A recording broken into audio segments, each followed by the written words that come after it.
Koreans' health-adjusted life expectancy has dropped below 70 for the first time in 9 years, according to the Health Ministry and the Korea Health Promotion Institute. 보건복지부와 한국건강증진개발원 발표에 따르면 한국인의 건강 수명이 9년 만에 다시 70세 밑으로 내려간 것으로 나타났습니다.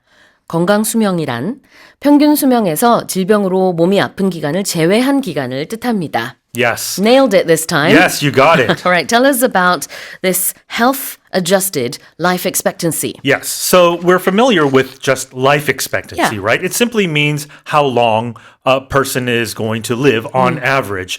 Now, the health adjusted life expectancy, which is often abbreviated as HALE or HALE, means how quality of life. So if you're talking about life expectancy, it's quantity. HALE is quality of life. So from your life expectancy, you take out however many years maybe that you're sick or that you're ill. 우리 보통 수명을 life expectancy라고 하는데요. 안 아프고 사는 삶을 health adjusted life expectancy라고 합니다.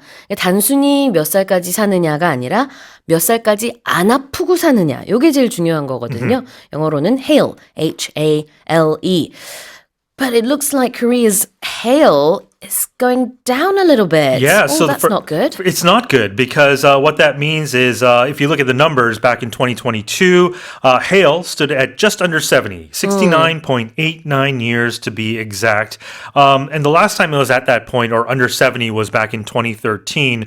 And a big reason for that is that there's a big gap in the rich and the poor, unfortunately. And what So this then means... the average is a little bit lower. It goes down because access to healthcare, unfortunately, if you're in a lower income bracket, might be tougher. If you're in a higher income bracket, maybe you have access to better healthcare. And also by gender, boys born in 2022 are expected to live about 67.94, so just under 68. Girls are expected to live just over 71. So Interesting stats women there. often live longer because men are, they make dumb decisions. Is that why? Yes, because men are reckless. Okay. Right? But in any case, the figure is going down. So, not a good sign. 그래요. 2013년 이후 9년 만에 건강 수명이 70세 아래로 떨어졌어요.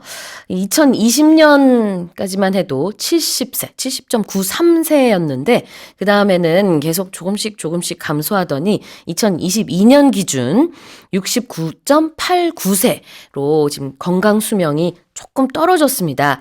그 이유는 이제 평균치가 떨어진 것인데 빈부격차에 따라서 그러니까 소득 격차 상위 20%와 하위 20%의 이 건강 수명이 점점 더 벌어지고 있어요. 정확하게는 상위 20%의 건강 수명은 72세, 하위 20%는 64세라고 합니다. 그러다 보니까 이게 평균적으로는 우리가 조금 더 이 건강 수명이 내려가고 있는 안타까운 모습인데요.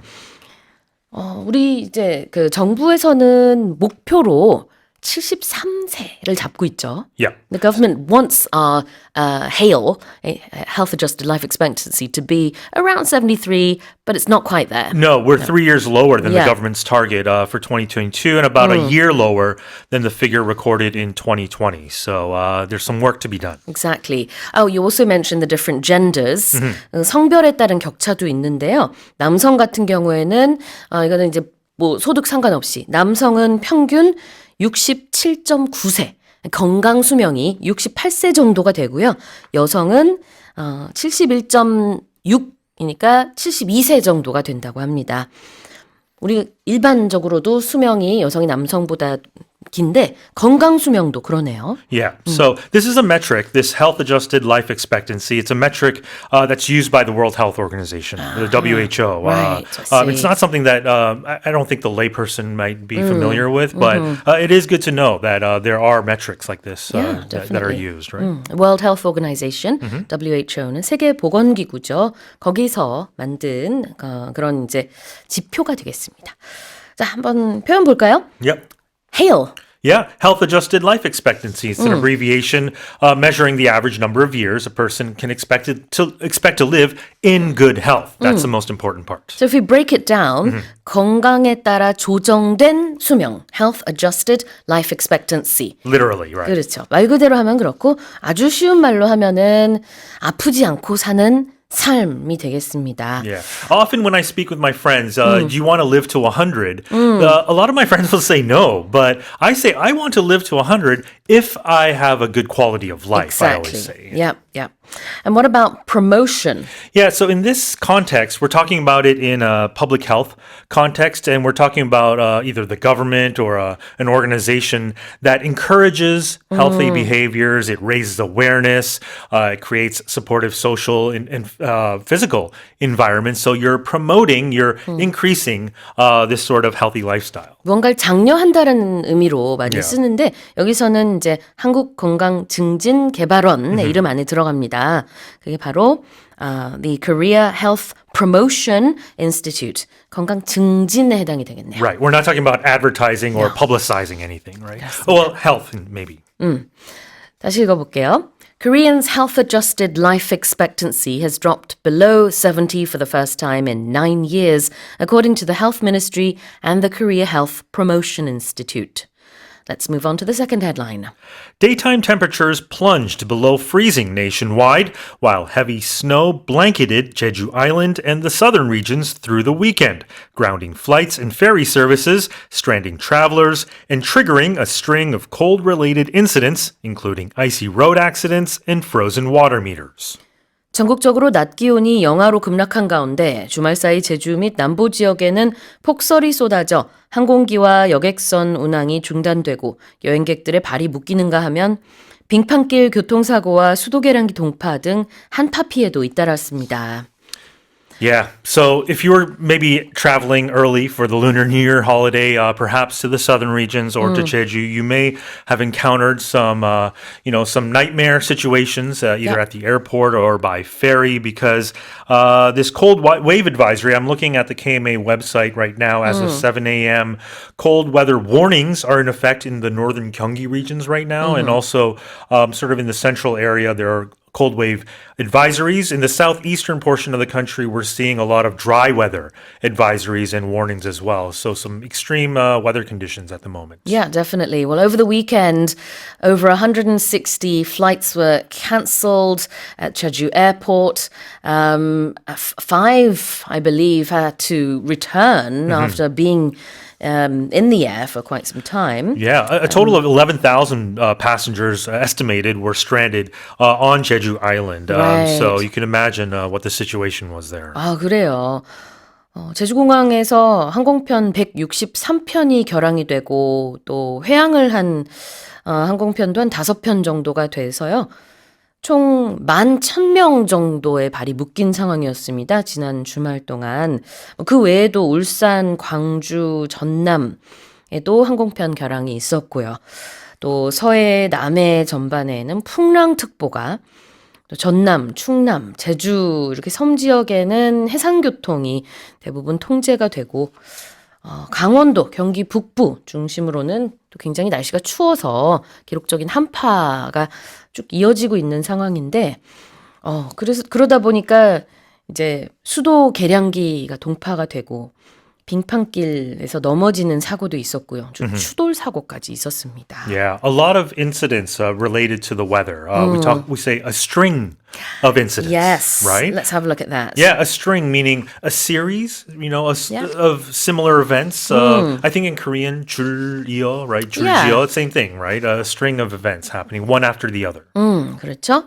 잇따른 뭐뭐뭐라고 할 때 마치 줄로 쭉 이은 것 같아서 a string of accidents, a string of flight cancellations 이런 식으로 뭐 줄줄이 줄이요 이렇게 표현을 할 수 있고 그 다음에는 water meter. Yeah, it's a measurement of it's a machine that measures the amount of water that you use, right? And utility companies use it to monitor how much you use it and also calculate your water bills. If you want to see if someone's from the UK compared to North America, ask them to say this. You say water meter, and I'll say water meter. Yes. I think say it quite like that. No, but well, 워터미터.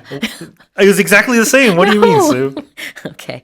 자, 수도 계량기 워터미터가 되겠습니다. 자, 다시 한번 읽어볼게요.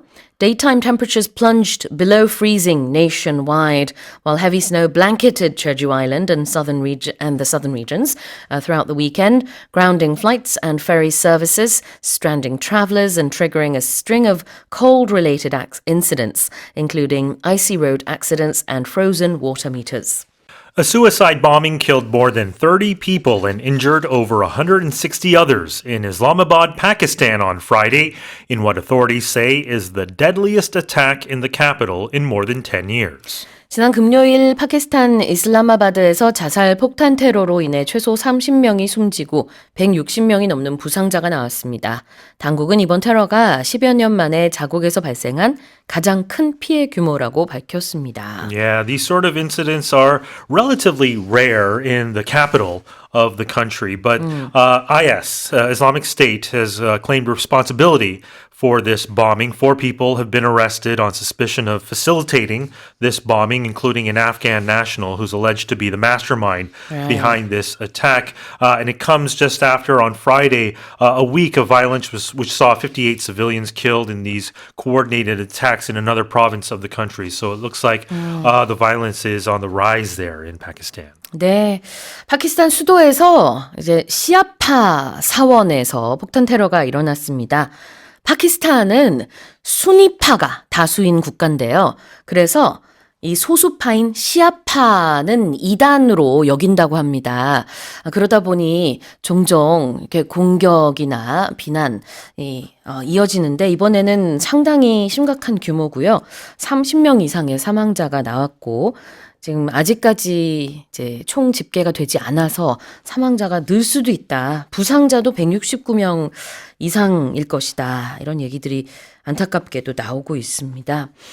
Alright, let's have a look at some expressions in what authorities say. Yeah, so this is a sort of journalistic style of reporting structure. It's when you attribute information or claims to, in this case, authorities or just officials, people who are in charge. So you know that it's not the reporter that is saying this, but it emphasizes that the statement reflects the authority's account or assessment and not the reporter's sort of independent or opinion or verification. Right? 그래서 앞에서는 어떤 일이 일어났는지 얘기를 하고 뒤에 가서 in the worst attack, blah blah blah 이렇게 부연 설명을 붙이는 건데요. 자, 이게 이제 최악의 그런 이제 폭탄 테러일 것이다라는 것은 당국의 얘기거든요. 그래서 in what authorities say is the deadliest attack 이렇게 표현을 하고 있고요. 그다음에 deadliest라는 표현은 아무래도 사망자가 많이 나와서 그런 거겠죠? Absolutely. If something's deadly, it means it causes death, and in this case, it's the superlative. So it's something that causes the most deaths. 네. 자, 가장 이제 사망자가 많이 나왔다라는 뜻으로 가장 치명적이다, deadliest라고 하고 있습니다. 아직까지 범행을 자처한 단체는 없습니다만 여러 가지로 지금 수사가 진행 중이고 몇 가지 유력한 그런 이제 단체들은 있죠. I think IS has claimed responsibility. They have now? They have claimed responsibility. 오케이. So, yeah. 알겠습니다. 자, 그러면 다시 한번 읽어보겠습니다. A suicide bombing killed more than 30 people and injured over 160 others in Islamabad, Pakistan on Friday, in what authorities say is the deadliest attack in the capital in more than 10 years. Let's move on to the next headline. The founder of cryptocurrency trading platform Crypto.com has purchased AI.com for $70 million, the highest publicly disclosed price ever paid for a domain name to launch a new entrant in the artificial intelligence race. 미국 가상화폐 거래소 Crypto.com의 창업자가 AI.com 도메인을 $1,000,000, 우리 돈으로 약 1,025억 원에 매입했습니다. 이는 현재까지 공개된 도메인 거래 중 가장 큰 규모로 구매자는 인공지능 사업에 진출할 목적으로 이를 사들인 것으로 알려졌습니다. Wow, that's an expensive 2 letters. It is. It is only 2 letters, but I guess each letter costs $35 million then in this case. But the founder, co-founder of Crypto.com, Chris Marzalek, he paid this amount, and he's intending to run an ad at during the Super Bowl, Yep. which is just getting underway right now. The okay. national anthem is being sung right now. But these domain names, people pay a lot of money because I guess the easier they are, the better they're remembered. You get more traffic, I suppose. The previous most expensive domain name was a website called voice.com. Okay. That was 30 million, but this by far surpassed that. And this only takes into account just the domain name and not sort of the website content or any equity sales. It's all cash only. So purely just paying for this name, AI.com, $70 million. We'll see if that's a good investment or not. 그래요. 공개된 도메인 거래 가운데는 최고가입니다. 뭐 네. 어마어마한 금액이죠. 그리고 이 구매자는 이제 미국에서 지금 막 시작이 되고 있는 슈퍼볼 광고를 통해서 개인용 AI 서비스를 공개할 계획이라고 밝혀서 그것도 볼거리가 될 것 같네요. Yeah, the average ad for a 30-second spot during the Super Bowl this year is anywhere between $8 and $10 million. So you can tack on another $10 million. If it's a 1-minute spot, that's $80 million they're paying just to promote Yeah. this name, I suppose. Because pretty much everyone in America is tuning in and watching Super Bowl. Pretty much. 그래요.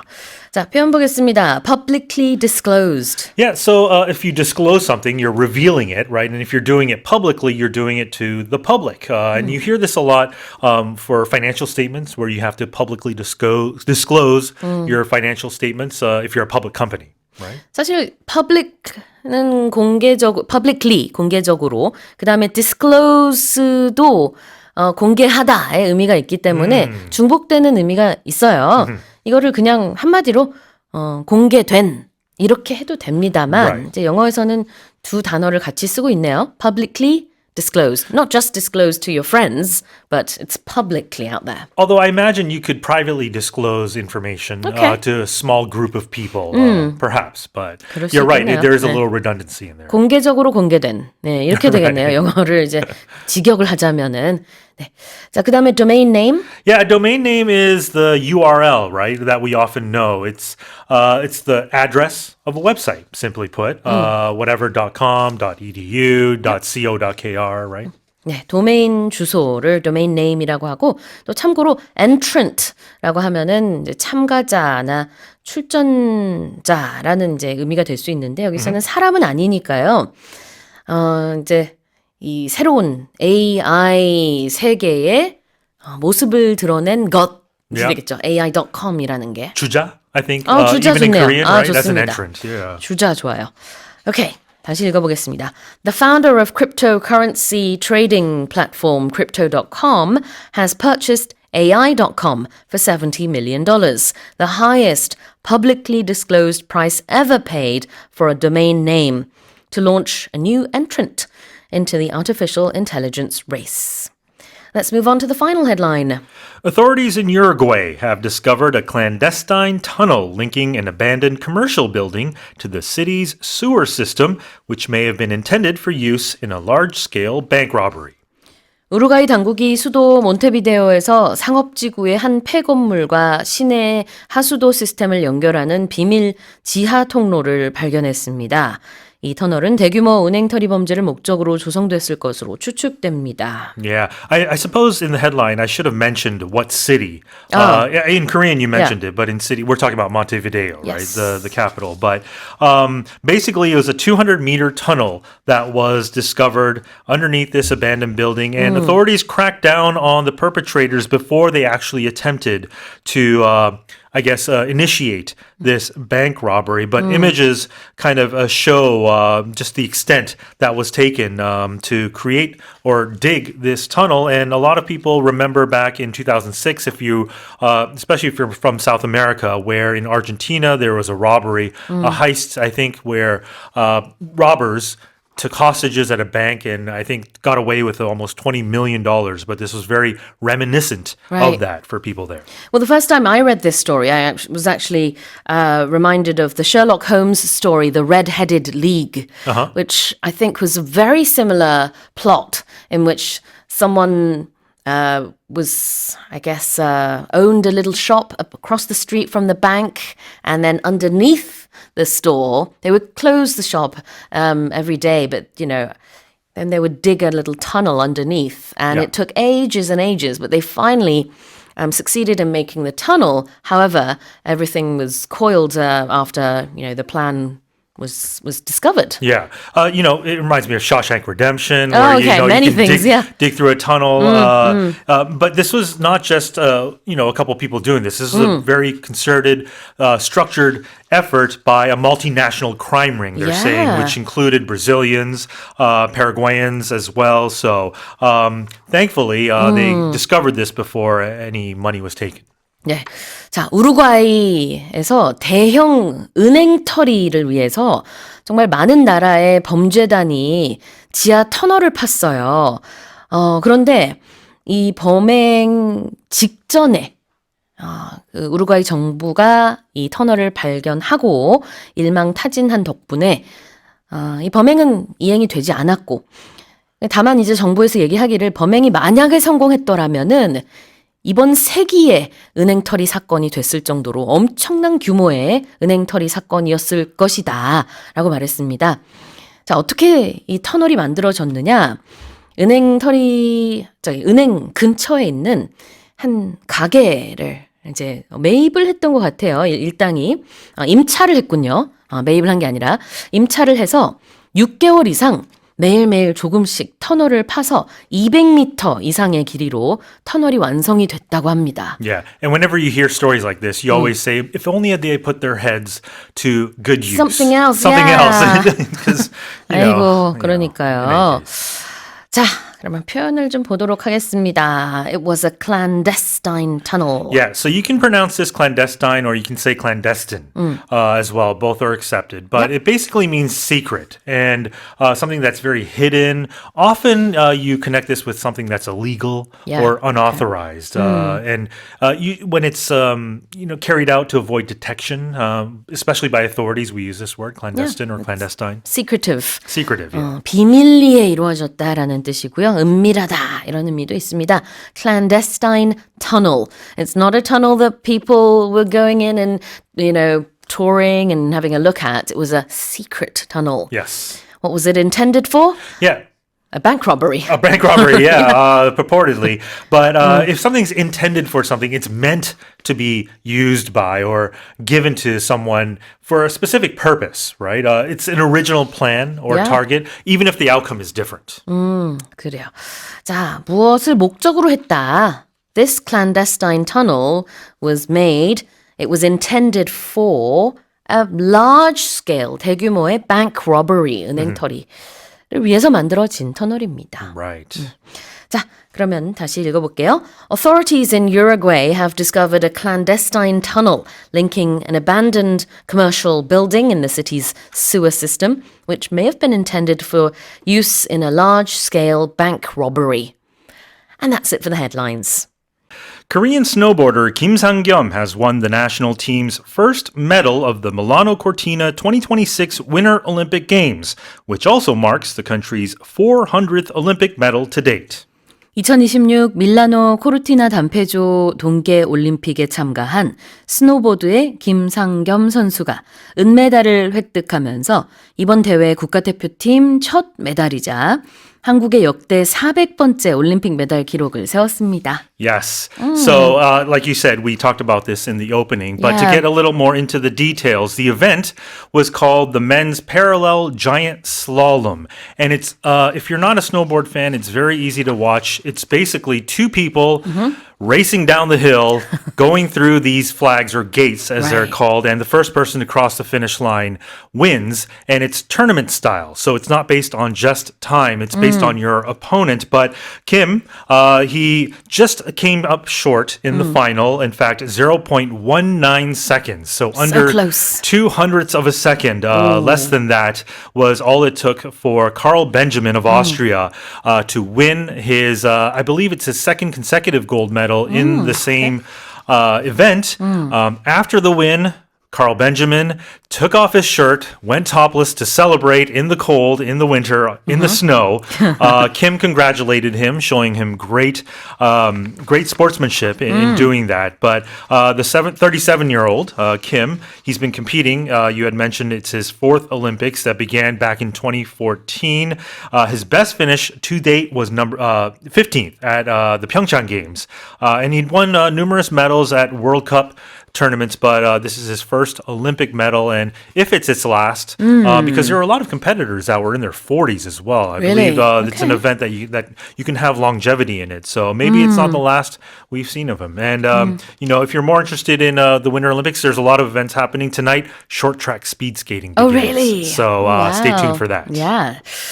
그래요. 지금 동계올림픽 얘기인데요. 우리나라의 400번째 메달의 주인공이 나왔죠. 바로 김상겸 선수가 되겠습니다. 2014년 소치올림픽 때 처음 올림픽 출전을 했었고, 그 다음에 2018년 평창, 2022년 베이징에 이어서 이번에 이탈리아에서 네 번째 도전 끝에 드디어 메달을 따냈습니다. Yeah, and on the podium when he was awarded his silver medal, he gave a deep bow to the Korean people. Of course, 맞아요. next week we have the Seoul holidays coming up, so it was a good sort of image to have there. I think. Yeah, deep bow라고 하면 되는군요. 큰 절. I think so. Yeah. 왜냐하면 bowing 한다는 것은 우리가 이제 목례가 될 수도 있고 인사하는 거 이런 게 다 bowing인데 큰 절을 올렸거든요. 김상겸 선수가 시상대에서 이제 많은 이제 응원해준 분들, 대한민국 국민들을 향해서 큰 절을 올렸는데 he did a deep bow 이렇게 표현해 주신 게 인상적이네요. 저도 기억하고 있어야겠습니다.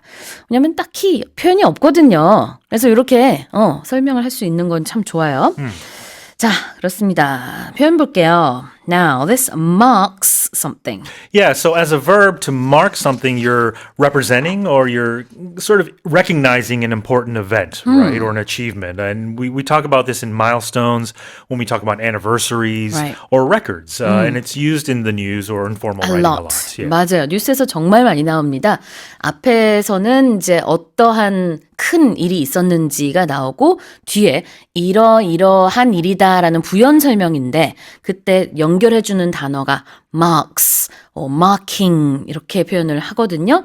이제 이건 단어 자체만 보면 이런 걸 기록한다라는 뜻이 있어요. 그래서 이런 걸 나타낸다. 뒤에 나온 내용이 이번 기사의 경우에는 한국의 400번째 메달. 그래서 To date. 우리말 to date. Yes. 이 표현도 잠시 후에 보겠는데 이거를 우리말로는 직역을 하면 좀 이상하고요. 이것이 우리나라의 400번째 메달이다. 그냥 이런 정도로만 보시면 되는데 영어에서는 꼭 이렇게 it marks something. This is what the record is. 이런 식으로 설명을 하죠. 자, to date는 뭐예요? Yeah, and to date, it means up to the present time, including everything that's happened up until now. 그렇죠. 지금까지라는 뜻이 되겠습니다. 현재까지. 자, 다시 읽어볼게요. Korean snowboarder Kim Sang-kyum has won the national team's first medal of the Milano Cortina 2026 Winter Olympic Games, which also marks the country's 400th Olympic medal to date. Let's move on to the second headline.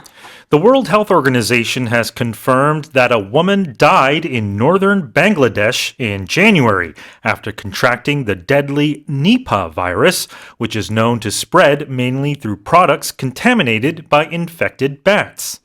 세계보건기구 WHO는 방글라데시 북부 지역에서 지난달 니파 바이러스 감염으로 인한 사망자가 나왔다고 발표했습니다. 니파 바이러스는 주로 감염된 박쥐가 접촉해서 오염된 식품을 통해 전파되는 것으로 알려졌습니다. More specifically, it's contaminated through fruit bats. 이 과일 박쥐라고 해서 이름에서도 보여지듯이 이제 이 과일 박쥐가 어떻게 보면은 숙주인데요. 이 과일에다가 뭐 이렇게 뭐랄까요? 타액이라든지 이런 것들을 분비해서 과일에 박쥐에 감염된 것들이 이제 묻어 있다가 그것을 사람이 먹게 되면은 감염이 되는 경우겠죠. And it's also very deadly. It's a deadly virus because 75% or 3 out of 4 people who contract this virus, it can be fatal. Right. But the good news is, though, it doesn't spread easily from human to human. So hopefully this is an isolated case. But this patient developed symptoms consistent with the Nipah virus back in late January, including fever and headache, and she died a week later, and this was confirmed recently. This patient had no travel history, but a history of consuming raw date palm sap, which I guess what you mentioned through fruit or other sort of produce here. And countries like Malaysia, Thailand, Indonesia, and Pakistan, they implement temperature screenings at airports just in case, or they have just to be extra careful. I imagine. Exactly. 네, 그렇습니다. 이 니파 바이러스라는 게 치명률이 꽤 높아요. 75%나 됩니다. 그렇지만 그나마 다행인 것은 인간과 인간 사이의 전파는 거의 되지 않습니다. 그리고 실제로도 지금 더 이상의 확진자가 확인된 바는 없어요. 그렇지만 또 너무나 안타깝게도 지금 가장 최근에 발표가 된 바에 따르면은 40대에서 50대 정도 나이가 되는 방글라데시에 있었던 한 여성이 이 니파 바이러스의 증세를 보이다가 사망을 했습니다. 그래서 굉장히 안타까운데요.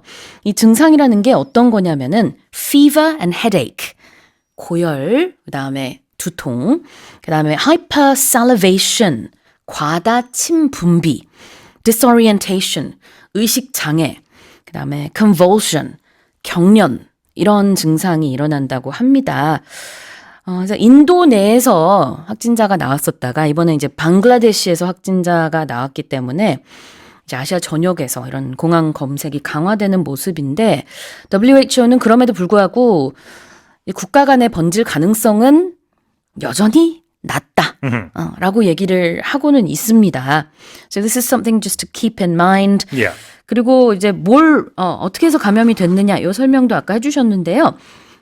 이 여성이 raw date palm sap를 먹고 그 다음에 감염된 것으로 그렇게 추정이 됩니다. 이거 우리말로 하면은 대추 야자 수액을 마신 것으로 그렇게 확인이 됐다고 해요. 근데 그 안에 아마 그 bat의 바이러스가 들어 있었던 것 같죠? Possibly, but there's no reason to panic at this moment. Right, exactly. Let's have a look at to contract a disease. Yes. So first off, the stress is on the second syllable as a verb, to contract, as opposed to a contract, which is something you sign in a deal. But if you contract something, it means you become infected with a disease or a virus. Good point about the verb and the noun. 동사일 때는 병에 걸리다, contract. The stress is on the second syllable. 그렇지만 명사일 때는요, 우리 계약서 라는 뜻으로 강세가 첫 번째 syllable에 있죠. contract. 요거는 명사. 지금 얘기하는 거는 걸리다라는 동사고요. And to contaminate. Yeah, so if you contaminate something, you're making it unsafe or harmful because of a foreign substance or an organism or a pollutant has entered that thing. And it's commonly used in health, environmental, food safety contexts. Right. Contaminate, 오염시키다. Contaminated, 오염되다. And contaminated by means you're something contaminated you, right? 그렇죠. 무엇으로부터 오염이 됐다라고 할 때는 to be contaminated by something. 자, 그럼 다시 한번 읽어보겠습니다. The WHO, or the World Health Organization, has confirmed that a woman died in northern Bangladesh in January after contracting the deadly Nipah virus, which is known to spread mainly through products contaminated by infected bats. New research from The Ohio State University shows that bottled water contains, on average, 3 times more plastic particles than treated tap water, with more than half so small they're classified as nanoplastics capable of entering the bloodstream and even the brain. 오하이오 주립대 연구팀의 연구 결과 일회용 플라스틱 생수병 속의 플라스틱 입자가 수돗물보다 평균 3배 더 많으며 이 중 절반 이상이 너무 작아 혈관과 뇌까지 침투 가능한 나노 플라스틱인 것으로 나타났습니다. Yeah. Tell us more. Yeah, so I think we're learning more and more about the harmful effects of plastic. And according to this study, plastic bottled water, which we consume sort of in daily life now, it seems, an average of 6 million plastic particles per liter. Right. And that's 3 times more than what's found in tap water. This is a U.S. study, so I imagine Yes. in U.S. tap water. And over half of these particles, half of the 6 million, are nanoplastics, meaning they're so small, right? Nano is a prefix we use. I think technically it's 10 to the negative 9th power. Okay.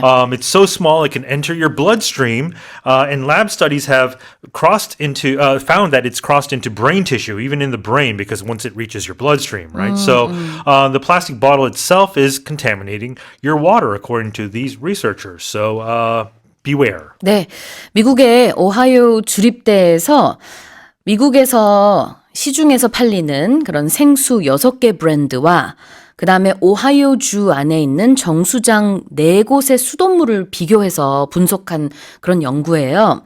그러니까 미국의 상황이기는 합니다만 거기서 봤더니 생수, 이 병에 들어있는 생수에서는 리터당 평균 600만 개의 미세 플라스틱과 나노 플라스틱이 나왔고요. 그 다음에 수돗물에서는 약 200만 개가 발견이 됐어요. 그러니까 3배 정도 차이가 나죠. 그러다 보니까 오히려 우리가 지금 돈을 내고 사 먹는 병에 들어있는 물이 더 미세 플라스틱이 많다라는 그런 굉장히 충격적인 결과가 나왔는데 특히 이제 그 생수병에 들어있는 물 자체는 굉장히 깨끗한데 그 병과 뚜껑이 문제죠. 그리고 특히 흔들수록 그 미세 플라스틱과 나노 플라스틱이 물속에 들어갈 수 있는 가능성이 증가한다고 하고 그렇다면 제일 좋은 거는 물을 이제 정수기를 통해서 정수하고 그 다음에 스테인리스 병이나 유리병에 넣어서 마시는 거를 권고한다고 합니다. Yeah, we've also talked about the harmful effects of leaving plastic water in a hot Oh, yeah. car, for example, Exactly. for an extended period of time. Right? Another thing people overlook is, if you've put your mouth to your, water bottle, your plastic bottle, you should finish that drink or at least throw it away within the day. You shouldn't leave it for days because then the bacteria is just going to multiply Right. over the next couple of days. The best is yeah. to just not use plastic. at Well, all, that's true. right? Yes, Yeah. yes, exactly. Right. Right. Let's have a look at the expressions. We're going to start off with treated water. Yeah, so in this case, if something is treated, specifically with water, it's processed or handled in a specific way to make it safe, quote unquote, or usable or suitable for its purpose. 그래서 정수장을 이제 treatment center라고 부를 수 있거든요. 물을 treating한다라는 것은 정수 처리한다라는 뜻입니다.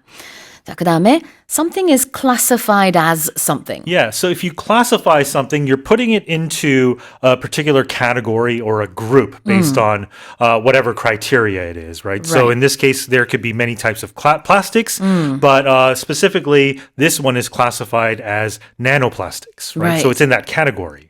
뭐뭐로 분류가 되다가 되겠네요. So, whether you're looking at water from a treatment facility or from a plastic bottle, it's likely there'll be nanoplastics in them, but I guess currently it looks like the plastic bottles have more. Right. So anytime you have different types of genres, for example, Morning Special could be a morning current events Yeah. sort of talk show. Then you also have entertainment shows. You might have more music-based shows. So Yeah. these are classified into different genres. 그래요. 그냥 classified를 썼을 때는 기밀이다. 라는 뜻이 있지만 classified as something이라고 하면 이거로 분류가 됐다. Right. 이런 뜻입니다. 다시 읽어볼게요. New research from the Ohio State University shows that bottled water contains, on average, 3 times more plastic particles than treated tap water, with more than half so small they're classified as nanoplastics, capable of entering the bloodstream and even the brain. Now let's move on to our next headline. The BBC has reported that the skyrocketing demand for Korean labor, or kim, reflects how K-pop and K-drama enthusiasts are transforming Korean cuisine into a global lifestyle essential in a trend that has caught the full attention of businesses worldwide. 영국 BBC 방송이 한국 김에 대한 수요가 급증한 상황을 보도하면서 이는 K-팝과 K-드라마 애호가들로 인해 한국 요리가 글로벌 생활 필수품이 되어가는 현상을 반영하며 이런 추세는 전 세계 기업들의 주목을 받고 있다고 전했습니다. Yeah, so we've talked about on this show as well, just the popularity of Kim. But, Yeah? you know, my 2 cents on it, I think it's great because the publicity surrounding Kim it's been organic, right? It's Yeah. been through these K-pop songs, Very K-pop natural, artists, yeah. and K-dramas. It's not a concerted effort or a campaign or promotion campaign by the government or something or a company that did this. And the fact that the BBC reported on it means that I guess it's global news now. Yeah, So that is the headline here, right? 그래요. 우리나라가 이제 수출하면은 사실 반도체로도 너무나 잘 알려져 있잖아요. 그래서 외국에서는 이 김을 검은 반도체 또 이렇게 닉네임을 붙여서 부르기도 한답니다. 반도체랑 뭐 상관은 없어 보이지만 어쨌든 그 수출의 의미 때문에 Sure. 네, 그래서 그렇게 부른다고 하고 black semiconductor 뭐 이런 Yeah. 표현이 BBC 기사에 있더라고요. I'm also, it's interesting to note it as Korean laver. Laver might be the technical term. I don't know the actual scientific name behind it or the kind of what it is, but I think if you say it's dried seaweed, it might convey a little easier. 'Cause Yeah, laver might not be a familiar term. 그래요. 그거 좋은 포인트인데 외국 분들한테 김을 설명할 때 레이버라고 하면은 못 알아들을 수 있어요. 레이버라는 것 자체를 뭐 이렇게 익숙하게 먹는 게 아니기 때문에 서양에서. 그래서 그냥 Korean seaweed, dried seaweed 이렇게 말하면 훨씬 이해는 잘 될 것 같습니다. Yeah. 말린 뭐 미역이다. 뭐 정확한 건 아니지만 어쨌든 Yeah. 그렇게 설명을 하는 게 일단은 제일 빨리 이해가 될 것 같아요. Well, I think it's time because it's unfortunate that a lot of sushi connoisseurs have promoted nori, the Japanese name Nori of is it. different, yeah. So you know, foreigners might understand that, but I think it's time that we just start calling it kim so 네, that 네. people understand what that is. 맞습니다. 네. 그리고 또 특이한 점은 뭐냐면요. 우리는 보통 김을 이제 밥을 김에 싸서 먹잖아요. 근데 서양에서는 김을 우리 이제 과자 먹듯이 그냥 가방에 들고 다니다가 봉지 뜯어서 그냥 간식으로 Yeah. 이렇게 먹어요. So do children, actually, in Korea. 그래요? Of course, Korean children. I did when I was young. 진짜? Because it's nice and salty, so you eat it as a snack. Of 저는 course. 서양에서만 그런 줄 알았는데 선생님도 어릴 You 때 never did that? No, No, 저는 okay. 식사할 때만 김을 먹는데 But then I'd get in trouble by my mom, of course. Yeah. 아하, 외국에서 잘하셔서 그런 거 아니에요? I don't know. 그래요. 어쨌든 Perhaps. 서양에서는 굉장히 맛있는 또 건강한 간식이다. 이렇게 좀 널리 알려지고 있습니다. Let's have a look at some expressions here. Lifestyle, essential. Yeah, so if something's essential, that means it's necessary, it's indispensable. You Yeah. need it. And for a lifestyle essential, it would be something for your life, right? A product or a service or even like a habit that you do, right? 생활 필수품 같은 거, lifestyle essential. 그다음에 catch the full attention of someone. Yeah, that means you made someone focus completely on something. Right? So catch the full attention of 누구누구라고 하면 누구의 시선을 완전히 사로잡는다라는 뜻인데요. 일례로 미국의 그 로컬 브랜드 Trader Joe's라고 있죠. 네, 다른 나라에는 없어요. Trader Joe's가 미국 안에 있는데 그래도 어쨌든 미국에서는 굉장히 널리 이제 그 점포들이 있는 그런 슈퍼마켓이란 말이에요. 거기서 김이 매진이 되는 일이 있을 정도로 Yeah. 너무나 잘 팔리고 뭐 품절 대란이 뭐 있었던 적도 있었답니다. As well as their tote bags, 그렇죠. 그것도 apparently. 그것도 뭐 인기가 많더라고요. 어쨌든 다시 읽어보겠습니다.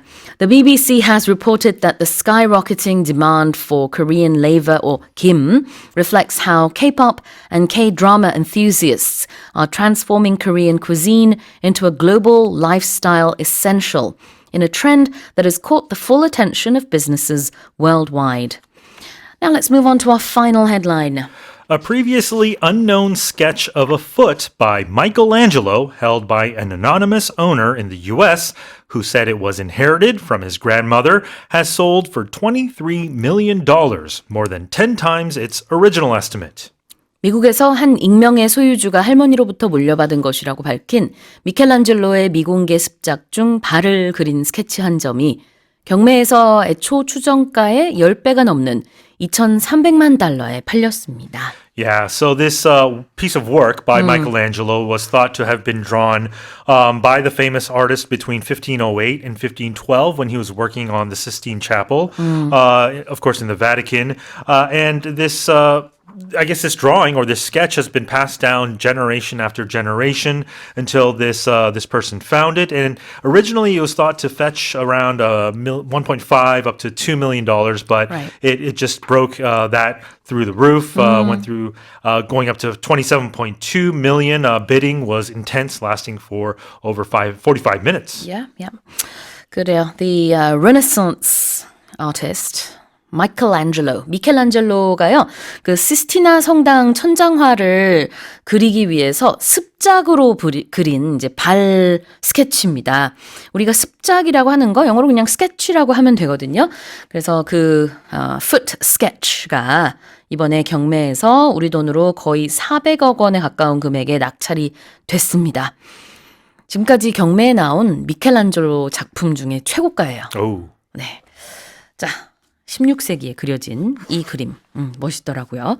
표현 보겠습니다. Previously unknown. Yeah, so before this point, people didn't know about it. It was Yeah. not recognized, it wasn't identified, so previously it was unknown. 이전에는 알려지지 않았다. And if something is inherited from someone, Yes, that means it was from or received from a previous generation or a previous source, whether through family or even through cultural means or traditions. 네, 누구로부터 물려받았다라는 뜻이 되겠습니다. 유산으로 물려받았다. 그리고 하나 더 언급을 하자면은 우리 이제 경매 소식이 나올 때 종종 등장하는 문법 구조죠. Something has sold for 얼마.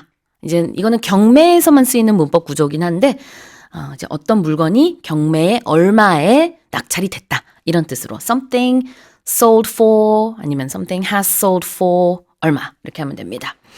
자, 다시 읽어볼게요. A previously unknown sketch of a foot by Michelangelo, held by an anonymous owner in the US, who said it was inherited from his grandmother, has sold for $23 million, more than 10 times its original estimate. Well, that's it for the headlines.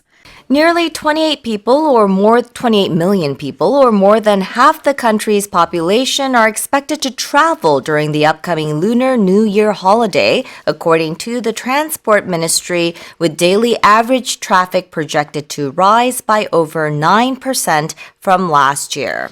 국토교통부에 따르면 오는 설 연휴 동안 국내 인구의 절반이 넘는 약 2,800만 명이 고향을 찾거나 여행길을 떠날 것으로 전망됐으며 일평균 이동 인원은 작년보다 9% 이상 늘어날 것으로 분석됐습니다. Yep. So more than 28 people will be Yes, definitely traveling. more than 28 people. Yes. 28 million. Oh my goodness. Yeah. Wow. Yes. Okay. But this isn't just going home. It's traveling as well. Yeah. All of that. Yeah. Tell us more. Yeah, so on the roads, basically. People that will be on the roads away from home. So 27.8 million trips are forecast between February 13th and 18th, while the total number of travelers is down 13.3% from last year. Daily travel is projected to rise 9.3% due to the shorter holiday. Yeah. Last year we had a 10-day yes. break. It was very long, and I don't know. I guess you could add in a couple of more breaks, but a couple more days. But that would be up to you.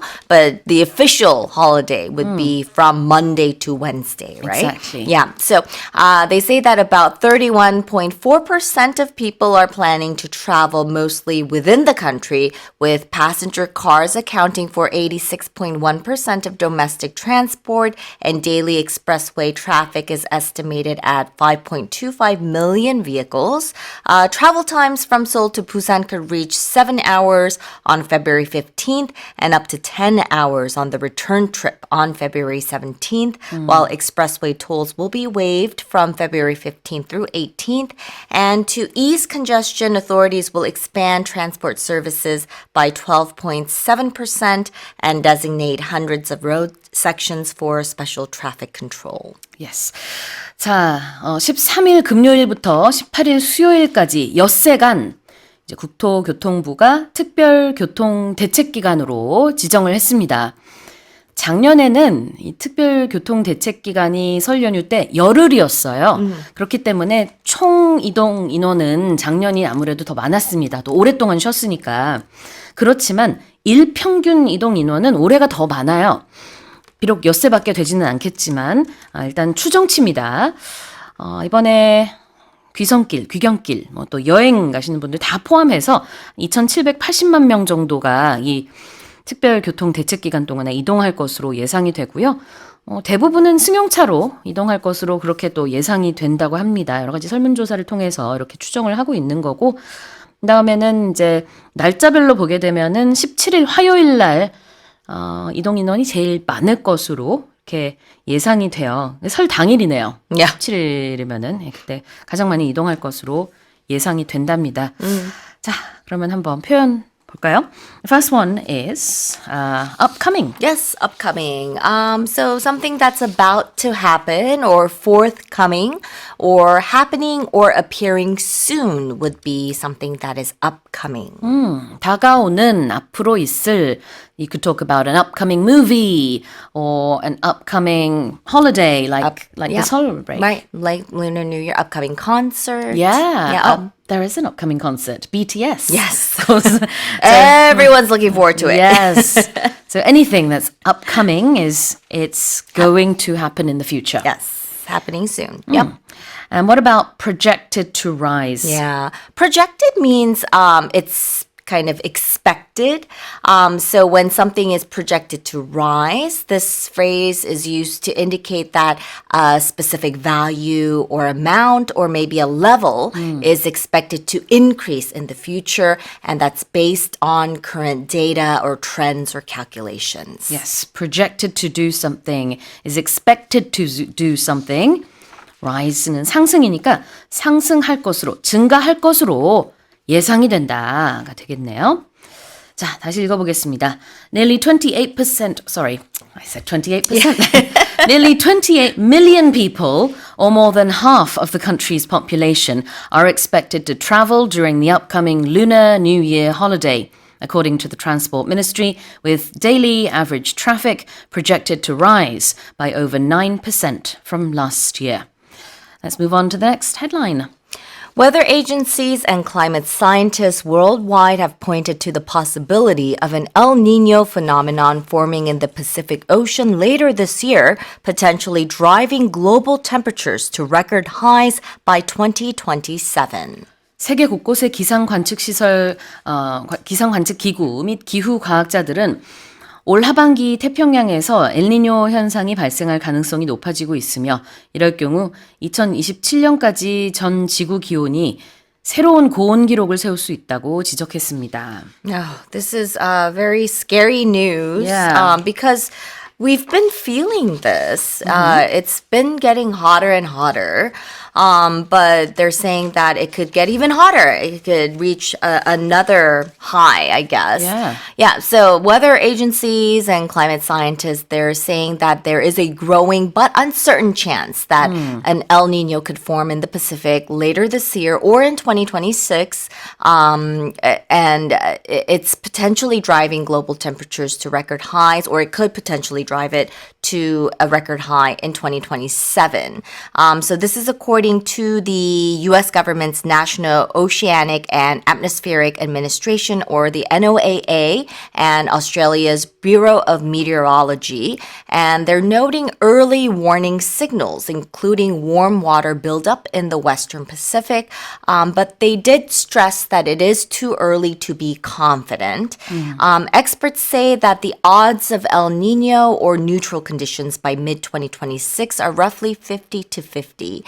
Scientists do add that if El Nino does develop, its strongest impact on global temperatures would likely be felt in 2027 on top of already intense warming from fossil fuel emissions. Right.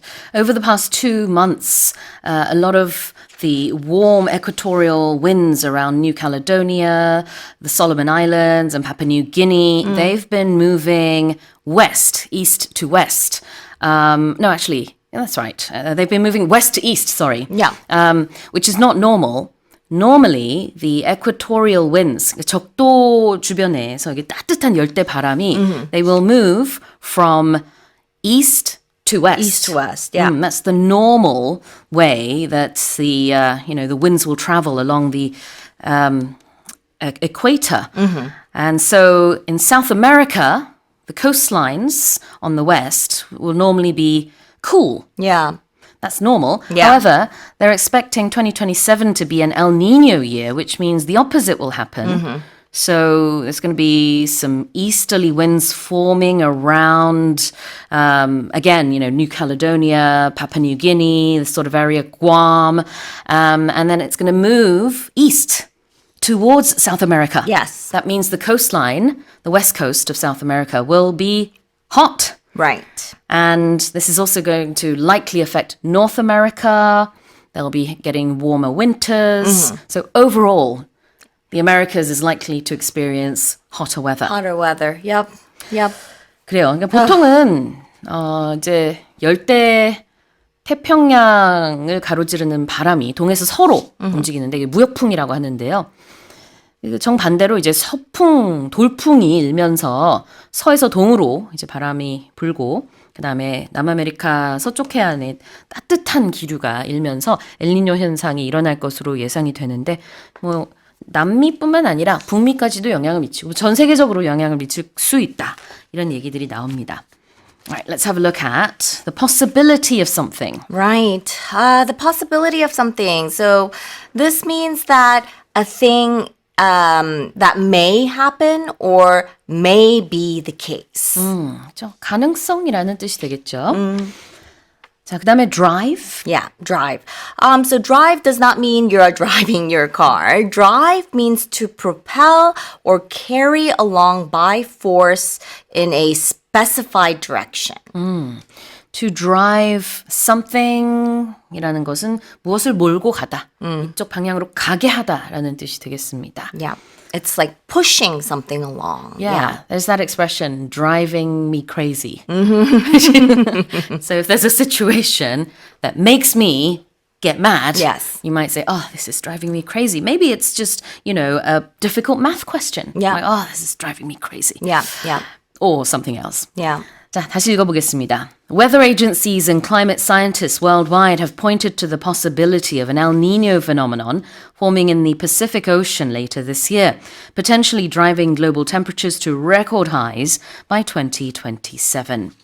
Italy's Alpine Rescue Service has urged maximum caution after avalanches killed 11 people in 7 days, warning that exceptionally unstable snow layers across the Alps are so precarious that even a single skier could trigger a massive slide. 이탈리아 알프스 지역 구조당국은 최근 7일 동안 눈사태로 11명의 사망자가 나오자 사람들에게 최대 수준의 주의를 당부하면서 현재 알프스 산맥 전역의 적설층이 유난히 불안정한 상황이라 스키를 타는 단 한 명의 움직임만으로도 대형 눈사태가 일어날 수 있다고 경고했습니다.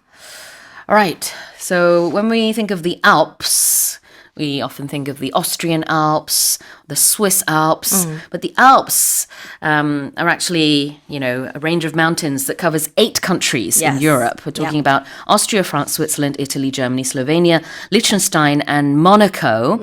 Although It's a huge mountain it's range, huge, yeah. very, very big. Yeah. Although it's mostly in Austria, Italy, France, Switzerland, and Germany.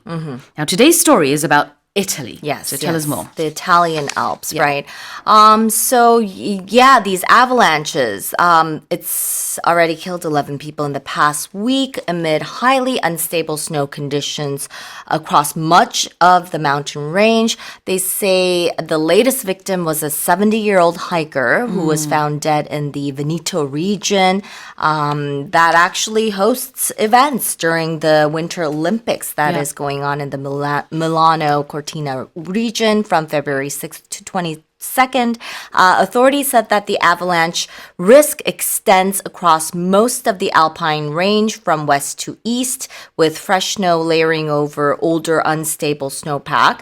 And they warned that even a single skier can trigger an avalanche under current conditions, making route selection difficult even for experts. The rescue service advised checking avalanche bulletins, carrying proper safety equipment, planning conservatively, or postponing outings until conditions stabilize. Exactly. 이렇게 이탈리아 구조당국이요. 알프스 산맥이 지금 산사태 위험이 있기 때문에 산행을 연기하는 것을 적극 권장합니다. 뭐 금지는 아니고요. 갈 수는 있는데 만약에 간다면은 여러 가지 비상 장비들을 들고 가라. 왜냐면은 안 그래도 오래되고 불안정한 이제 적설층이 Yep.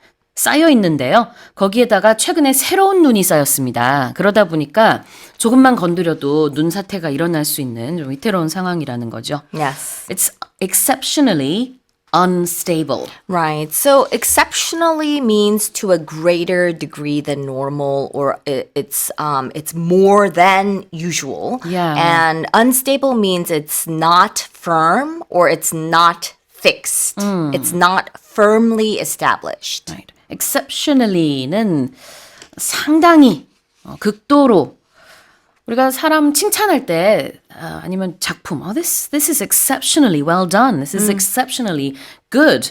이럴 때는 상당히 좋다. 그런 의미가 되겠지만 지금 여기서 unstable 불안정한 얘기니까요.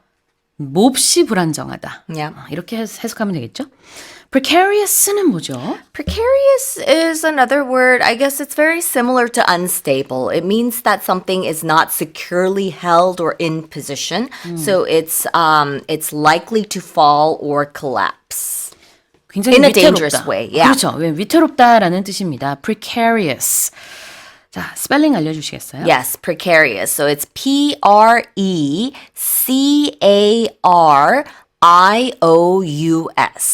다시 읽어보겠습니다.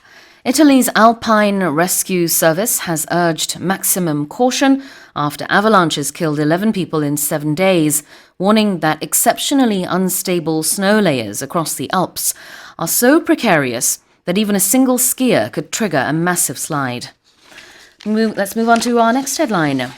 The Peruvian government is set to raise the entrance fee to Machu Picchu in May, saying the additional revenue will be used to maintain the site's archaeological and natural resources. 페루 정부가 오는 5월부터 마추픽추의 입장료를 인상한다고 발표하면서 인상분으로 확보되는 자금은 마추픽추의 고고학 및 자연 자원을 보존하는 데 쓰일 예정이라고 설명했습니다. Okay, so the prices are going to go up from May. Yes, from May 1st. And it will be to fund maintenance of the site's natural and cultural resources. And this is according to the tourism minister of Peru. So adult foreign tourists will pay 163 soles, I guess. Soles. And that is about $48.6, about $50 US dollars, which is an increase of 11 sols, while foreign minors or children, I guess, will be charged 157 sols, and that will be after a 5 sol increase. So fees for Peruvian visitors and tourists from the Andean community countries will rise to 69 sols for adults and 67 sols for minors, and the minister said the increase, approved in 2022 but previously postponed, is based on a technical evaluation and aims to improve park maintenance and accessibility. And she added that authorities are still reviewing whether it will apply to tickets already purchased for the peak June to July season. I had to just double check for the pronunciation of the Peruvian currency there because I only knew the singular form, Yeah. which is soul, but the plural form, I've just been informed, is soulless. Soulless, yes. So, yeah. So, my apologies there. You got it right the first time. Yeah. So, 우리말로는 그냥 다 솔이라고 하거든요. Yeah. 근데 이제 It's one soul. 그렇죠, 그렇죠. 근데 이제 복수 형태일 때는 soulless. Soulless. Okay. 이렇게 11 soulless. 이렇게 발음을 하는 Yes. 거군요. 네. 그래요. 그러니까 5월부터 남부 쿠스코 지방에 있는 마추픽추 입장료가 오릅니다. 그래서 이제 성인 외국인 관광객, 미성년 외국인 관광객, 그다음에 성인 내국인 관광객, 미성년 내국인 관광객이 다 입장료가 다르거든요. 그래서 성인 외국인 뭐 대부분의 우리 청취자분들에 해당이 될 것 같은데 163 솔레로 인상이 됩니다. 우리는 이거 그냥 솔이라고 기사에 써 있던데 그럼 솔레로 하는 게 맞겠군요. 예, 163 솔레. 우리 돈으로 하면은 78,000원 정도예요. 그리고 미성년 외국인 관광객 같은 경우에는 157솔이 되겠습니다. 그래서 조금 뭐 어른 입장료보다는 저렴하지만 여전히 굉장히 비싸죠. 우리 작가님이 이제 스페인어 원어민급이거든요. Yeah. 그래서 솔레스, Soulless. 스를 또 빼먹었군요, 제가. Soulless. 속성 스페인어 수업을 좀 받아야 될 것 Yeah. 같아요. Well, it is- 저부터 It's 좀 pretty pricey if you think about 솔레스. it. 그렇군요. 자, 그래서 다시 한번 어른 외국인 관광객은 163 솔레스, 어린이 외국인 관광객 3세에서 17세인데요. 그러니까 이제 미성년 17세까지는 157 솔레스. 자, 그렇다면 내국인 그러니까 페루 국민들 같은 경우에는 일반 성인 입장료는 69 솔레스. 미성년 입장료는 67 솔레스.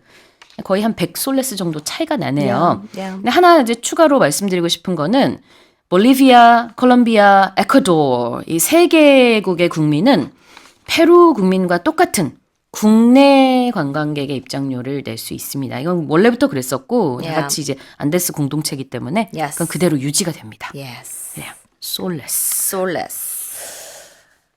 표현 좀 볼게요. Additional revenue. Yeah. When something is additional, it means that it's been added or it's extra or supplementary to what is already present or available. So if it's additional revenue, revenue refers to the total amount of income that's generated by some sort of business through the sale of goods or services. So in this case, it would be through tickets that were sold. 그래요. 여기서 말하는 additional revenue는 추가 수익이 되겠습니다. revenue라는 게 수익이고요. And if you maintain something, If you maintain something, that means to cause or enable some sort of condition or state of affairs to continue. 그러니까 뭔가를 보존하다, 유지하다라는 뜻이네요.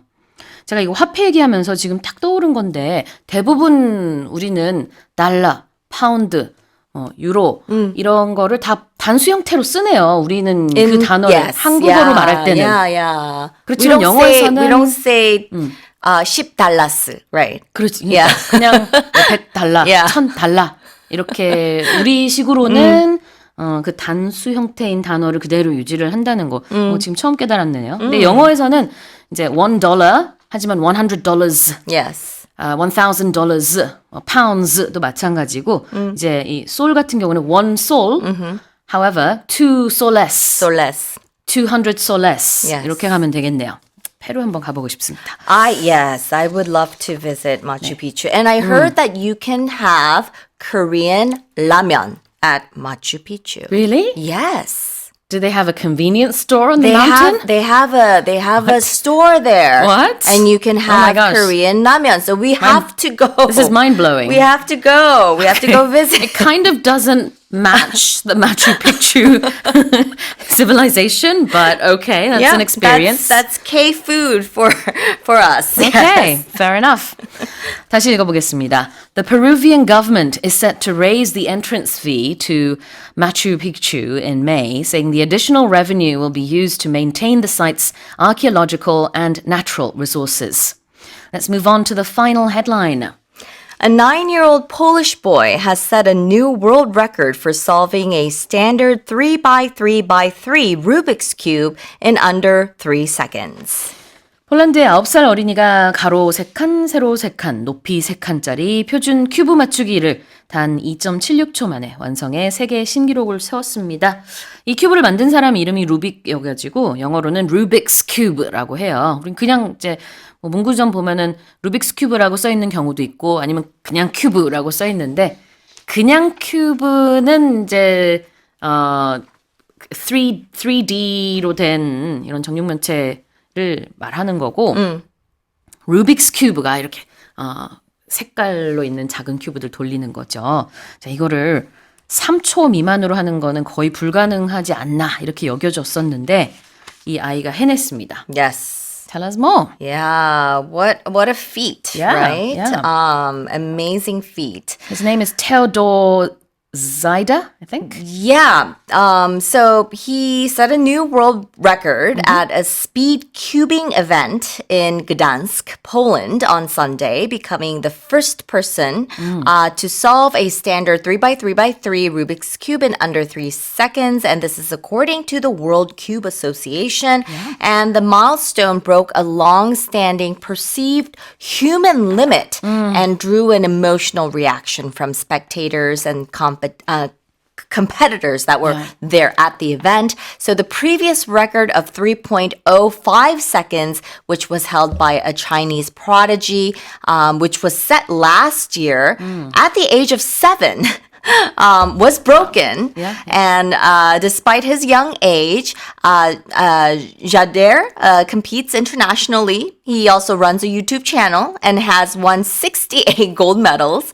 And he also holds the 2x2x2 cube world record, solving it in, this is probably just a piece of cake for him. Yeah. He solves it in 0.43 seconds.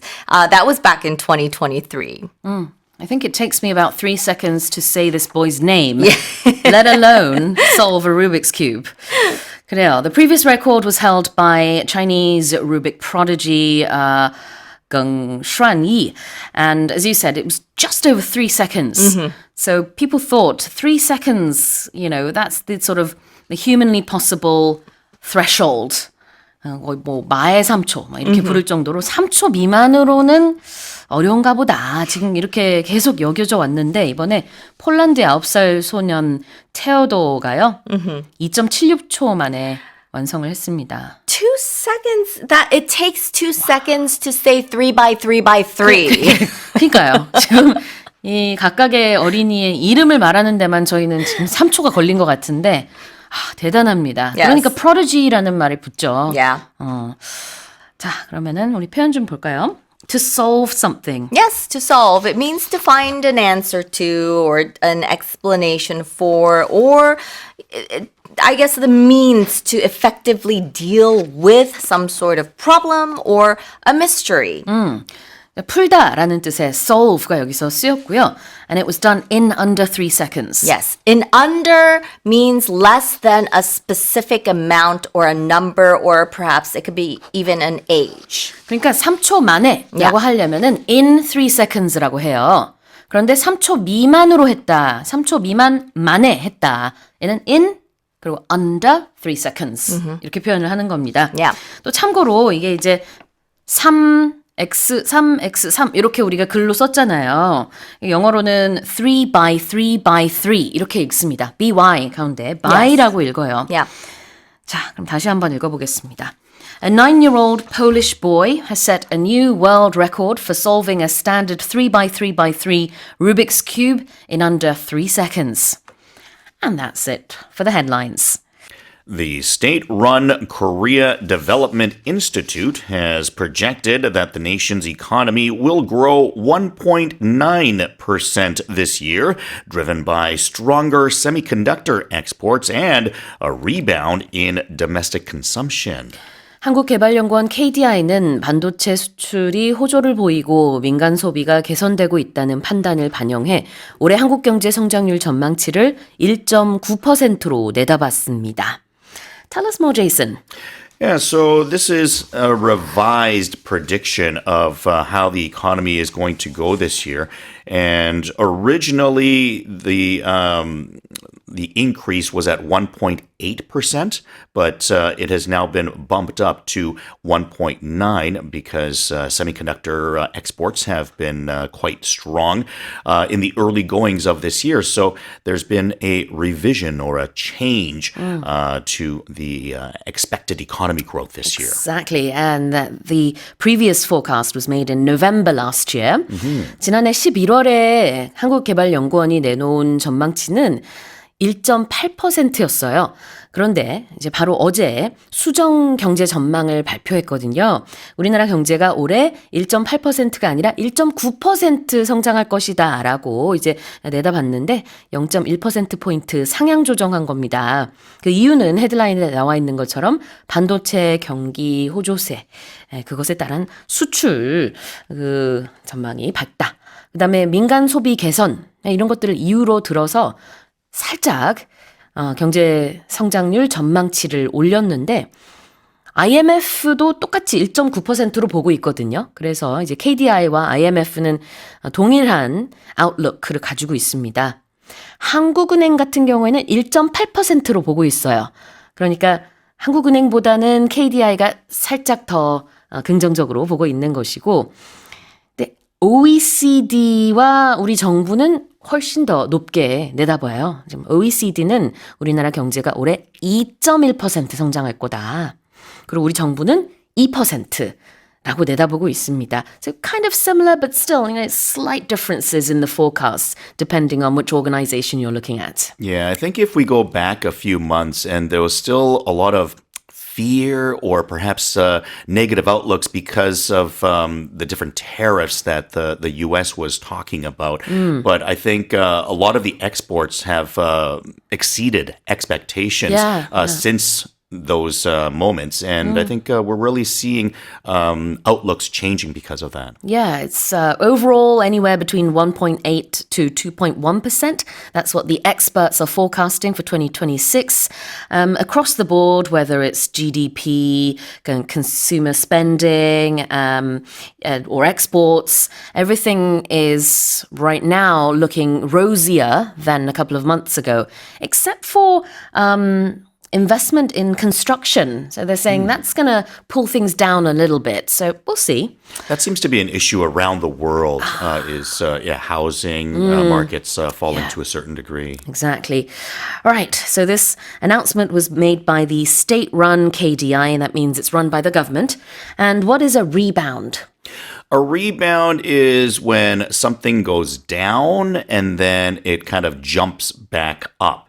And if we look at bound, there used to be a saying that Superman could, go over a building or jump a building in a single bound. Was one of the sayings that you used to say, faster than a speeding bullet, can leap a tall building in a single bound. It's like bounce then. Yeah, kind of like you're jumping up in like one, strong push. And if you think of that as a bound, well, what's a rebound? A rebound, you're adding something to it. It's coming or you're doing it again. So it's like it's coming down and then you're going up. So there's some kind of an impact before and then it goes off. And we talk about this quite often in sports. Yeah. So let's say in soccer or hockey, if you shoot at the net and the goalie or goalkeeper stops the ball, it hits the goalkeeper and then it rebounds. It goes out. Or if you're shooting a basketball, it doesn't go into the hoop. It hits the backboard or something else and it pops back out. So it doesn't go in and goes back in the direction that it came from. That's like a rebound. 다시 튕겨져 나오는 것이 rebound군요.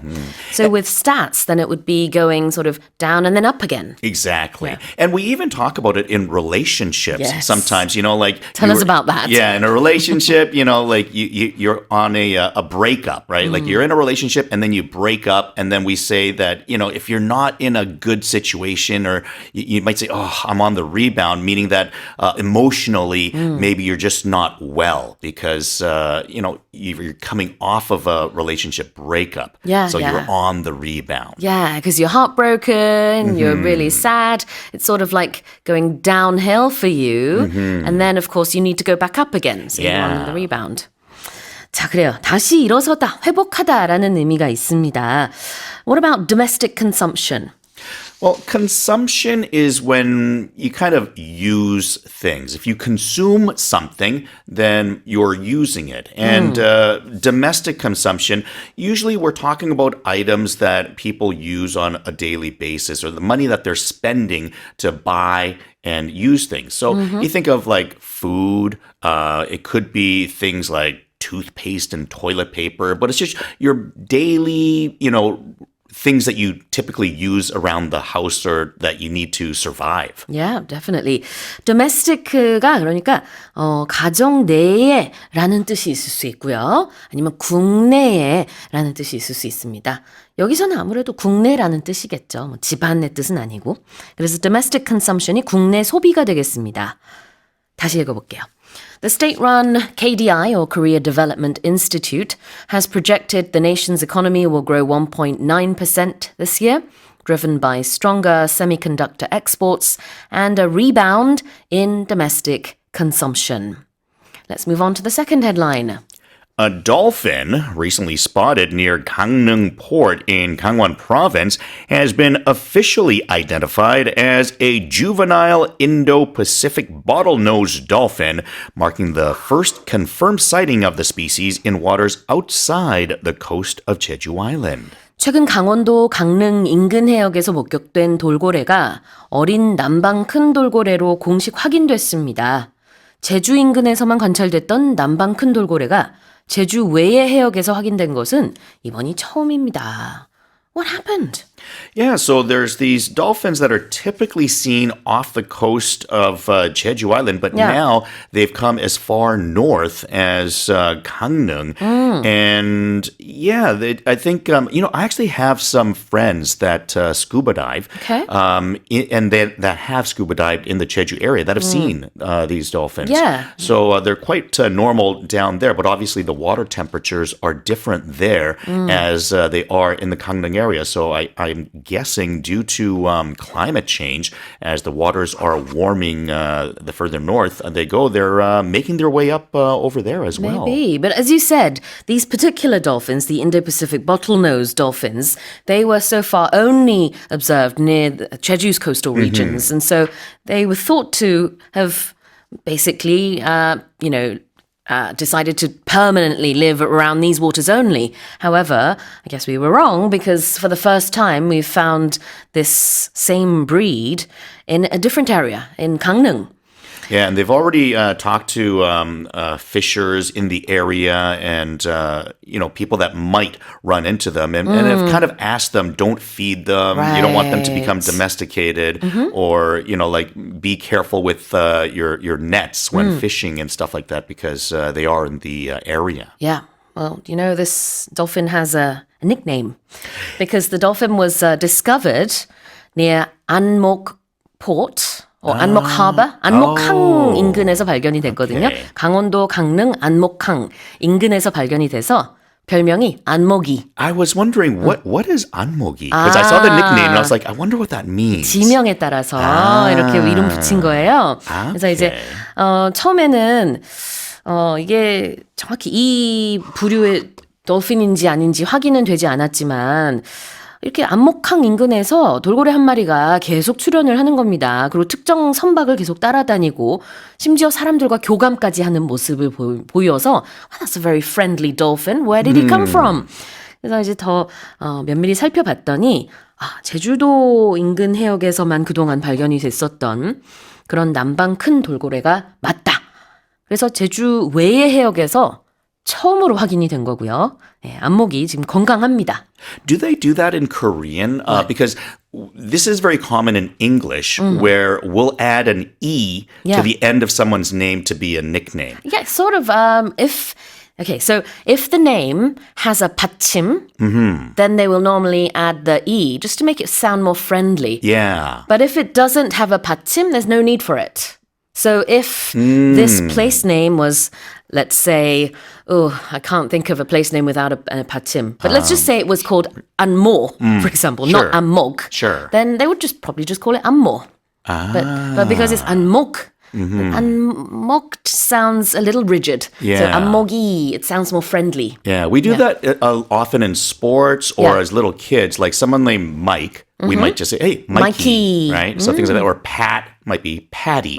So like, yeah, quite often we actually do add the E to someone's name. And once again, we kind of feel closer with them Sure. when you do that. So, Yeah, Free Willy. Yeah, Willie. Yeah. Willy, yes. 그래요. 근데 이제 자유롭게 지금 안목항 인근에서 계속 살고 있는 안목이인데요. 이 남방 큰 돌고래에 대해서 주의할 점들이 있다고 합니다. 그래서 혹시 주변에 계신 분들, 뭐 여행을 가시는 분들이라든지, 그러면은 절대로 접근을 일부러 하려고 한다든지, 소리를 치거나 그러면 안 된대요. 굉장히 많이 놀랜다고 합니다. 그 다음에 또 이제 놀래는 정도가 아니라 야생성도 낮출 수 있고 생존율에도 위협이 될 수 있으니까 그렇게 소리치면 안 되고 또 물속에서 먹이를 주는 행위도 절대 하지 말라고 합니다. 그래서 혹시 강원도 강릉 안목항 쪽으로 가시는 분들, 뭐 거기 계시는 분들 있으면은 사진 정도만 찍으면은 좋을 것 같네요. 자, 표현 보겠습니다. 어린 돌고래거든요. This is a juvenile dolphin. Yeah, something that is juvenile is not full grown or it's kind of in between being like a baby to an adult. It's kind of Yeah. like that middle ground. 그렇죠. 그래서 사람한테 만약에 Why are you being so juvenile? Oh, this person is so juvenile. 그럼 무슨 뜻이에요? Yeah, so you're not a full grown adult or you're not acting like a full grown adult. 너 너무 유치해. 이 뜻입니다. 이게 사람한테 쓰면은 좀 나이답게 행동하지 않는구나. 너 참 childish하구나. 이런 의미가 될 수 있는데 지금 이 돌고래는 진짜 어린 돌고래입니다. So you would call it a juvenile dolphin. And this word is going to pop up again soon. What about first confirmed sighting? First confirmed sighting is the first time that it's been seen that everyone acknowledged. So if you confirm something, it's like, yep, I confirm it. That's exactly as it is. So, and the sighting, of course, is something that has been seen. So, I saw it, and it's the first time. So, yeah, everyone saw it, and they agree. 최초로 목격된 것을 first confirmed sighting. 최초로 공식 확인된 그런 목격이 되겠죠. 실제로 그렇습니다. 다시 읽어볼게요. A dolphin recently spotted near Gangneung Port in Gangwon Province has been officially identified as a juvenile Indo-Pacific bottlenose dolphin, marking the first confirmed sighting of the species in waters outside the coast of Jeju Island. China's micro dramas, or short, bite-sized scripted series popular on mobile platforms, have become a key source of jobs for young people amid a tough graduate labor market. 중국의 마이크로 드라마 산업이 대졸자 취업난을 겪고 있는 자국의 젊은 층의 주요 일자리 공급원이 되고 있다는 소식입니다. 마이크로 드라마란 중국에서 모바일 플랫폼을 중심으로 유행하는 회당 1, 2분 내외의 초단편 드라마 시리즈를 가리킵니다. Well, you know what my first question to you is going to be? Have you ever seen any of these micro dramas? I have not in terms of following them. Okay, actually, you know what? I have. Yeah, Not they these pop ones up, from didn't they? not these ones Yeah. from China, but I've actually seen English ones where they're just kind of shorts, but it's part of like a series. They And might have been made in China. Who knows? you know what? Maybe Yeah. that's possible Yeah. too. Yeah, yeah. It seemed like it was like made in America, but at the same time, you never know. Actually, come to think of it. 맞아요. 요즘에 이제 그 소셜미디어의 알고리즘으로 종종 광고처럼 떠요. 근데 Yeah. 정말 한 1분 정도밖에 안 되는 한 회이기 때문에 그 한 편을 보고 나면 그 다음에 이제 마지막에 클리프행어가 있거든요. Yeah, yeah. 너무 궁금해지는 거예요. 저도 우연히 하나 이렇게 보게 됐었는데 뭐 약간 rags to riches 스토리였습니다. 약간 신데렐라처럼 Yeah. 처음에 굉장히 가난하게 살고 있는 어떤 여성이 있는데 그냥 우연히 누구를 만났는데 알고 보니까 이 사람이 재벌이고 뭐 그래서 끝났어요. 이제 1회가. 그래서 그 다음에 어떻게 되는 거야? 너무 궁금해. 그래서 이제 2회 뭐 3회 이런 식으로 좀 찾아보게 되겠죠. 이런 게 마이크로 드라마인데. Well, I was thinking because the one that I saw, like it was with Caucasian people Yeah, in yeah. English. I've seen and- those too. But so you're saying that they could be produced in China? Could be. They could have I guess you English-speaking never know. actors in Yeah, China. that's true. Yeah, 그리고 이 because 포맷 자체는 동일하잖아요. 배우들은 뭐 중국 배우가 있고 서양 배우도 있고 뭐 그러겠지만 포맷 자체는 어쨌든 그 짧은 한 1, 2분 한 편에 1, 2분밖에 안 되는 그런 이제 드라마입니다. 그리고 이제 여러 편이 있겠죠. 태국에서도 인기가 많다고 우리 지금 작가님이 얘기해주고 있네요. Yeah, so this is actually a lifesaver for the college grads in China. yes, absolutely. They're saying that it's created a ton of jobs, 690,000 jobs in 2025, and 2 million positions when you're including like the uploading, downloading, all the other work that's in relation to it completely. 그러니까요. 지금 이제 베이징 대학교의 자료에 따르면은 이런 마이크로 드라마와 관련된 직접적인 일을 하는 사람이 작년 한 해에만 69만 명, 그러니까 69만 명이 새로운 일자리를 이런 마이크로 드라마 덕분에 얻었고요. 관련된 직종까지 포함하면은 200만 개 이상의 새로운 일자리가 만들어졌답니다. 그래서 사실 안 그래도 이제 대학교 졸업하면서 어떤 직장을 가질까 이런 고민을 하는 졸업생들도 많이 있고 실제로도 지금 약간의 그 포화 상태이다 보니까 좋은 직종을 얻기가 쉽지 않은 상황이었는데 또 다행히 이런 마이크로 드라마라는 새로운 니쉬가 아닌 니쉬 마케트가 생겼네요. Pretty crazy. And like you mentioned, especially because there's so many people graduating from college these days that are not finding jobs in their field of expertise. Exactly. 그리고 그 신화통신에 따르면은 이미 지금 이 마이크로 드라마 제작에 따른 그 수익이요. 중국 전체의 영화 박스오피스 수익을 넘어섰다고 합니다. So the sales are doing really well. More people are watching these. And it's easy to watch it, Yeah, you know. you've got it on your phone. It's right there. And then, of course, the ads in between. That's how the companies make money. That's now already surpassed the box office sales in China.